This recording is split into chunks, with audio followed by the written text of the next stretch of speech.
Hey, T, let's go look with Alex Toledo here at Kaseya Center after the Miami Heat dominate the San Antonio Spurs 128 to 107, a game that they trailed by 13 early, and then we finally saw it. I'm coining it the Wham lineup. I'm dating myself.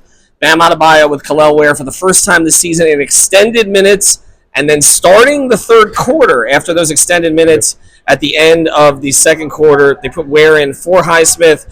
That and great three-point shooting. Duncan Robinson went off today. Good all-around game from Tyler Hero. And a more engaged game from Jimmy Butler today. He did end up with 7 assists. Didn't score a lot, but I actually thought he played better than he played on Friday night. Ball was in his hands a little more. But the story today was where. People are going to wonder where this has been all season, why it took until game 41 for Eric Spoelstra to go to this.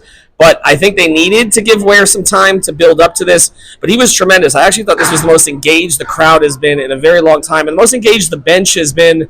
You see what they see in Kel'el Ware. And you see against Wemby, where not only held his own, he outplayed Wemby today. It's encouraging going forward.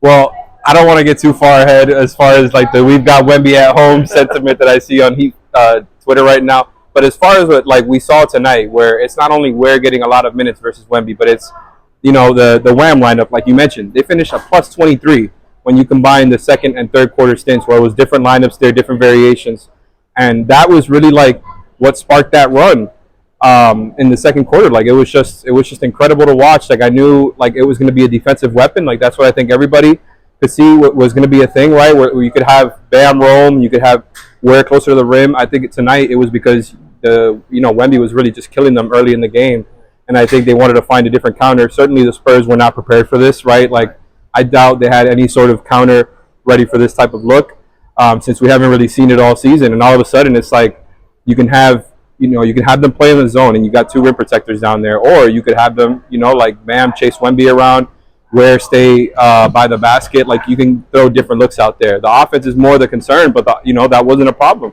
in those lineups tonight. Like they were able to score and defend really, really well in those lineups. So of course it's early. Like once teams start getting more prepared for this on the scouting report, I'm sure things will change. We'll see how much more he goes to this outside of trying to counter the Wemby matchup, just going forward in general. But yeah, it's obviously very encouraging that you can kind of throw those guys out there together. Well, I think what we'll see going forward, again, the Jimmy Butler situation is still not resolved. It may not be resolved up until or even beyond the trade deadline, but I think he can experiment, maybe using Jovic a little bit with Ware and Bam. I thought Nico played good minutes when he got in. We saw Hawkins got a little more comfortable. Rozier got a little more comfortable. They fed off of this today. I don't think the Spurs were great. I think we need to play. That needs to play into that. I don't think we saw their best game today. No. But, again, seeing Ware and Bam out there, look, this never worked with Bam and Whiteside as well as it did in this one game today with Bam and Ware. So I'm going with the Wham lineup. Everybody follow me on that one. Well, at least for a little bit. And I do think we're going to see it more from Eric Spoelstra. I don't think this is a one-game thing. I wouldn't even be surprised if we see it start soon. For Alex Toledo, I'm Ethan Skolnick. Make sure you catch all the content on the 5 Reasons YouTube channel. Post-game show with Greg, Eternal, and Major coming up here as well. Have a good one. Check out our Discord server. That's right.